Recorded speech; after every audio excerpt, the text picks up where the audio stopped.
men dem, der skal samle op på det, det er selvfølgelig koordineringsgruppen.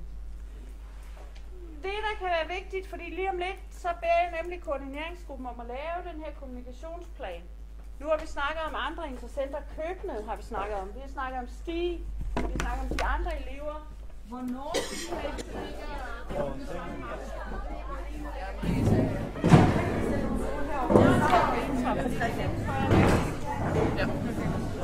Hvis der er spørgsmål.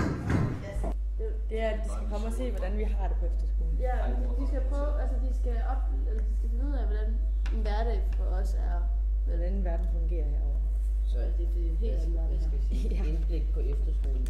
Mange tak. Fantastisk. Jamen, som jeg har forstået det, så interessent, det er en, der er interesseret i det projekt, som vi har gang i. En som har interesse for projektet. Stig og lærerne og køkkenet. Køkkenet, Stig. Køkkenet har også en Ej, jeg har ikke mere plads. Hvad siger du? Køkkenet er også en Ja, køkkenet. Okay, så bare lige... Milepælsbeskrivelse. Projekt udlandstur. Vores indsatsområde er budgettet. Det er første milepæl, og det er den 22.10. Og der er 1 time, hvor der er 9 mennesker, der arbejder. Og terminen er kl. 15 i dag. Og vi starter på 0 kroner, og vi skal op på 200.000. Laura taler om Nick Baumann. Jeg ringer fra en efterskole, som er ved at planlægge en udlandsrejse.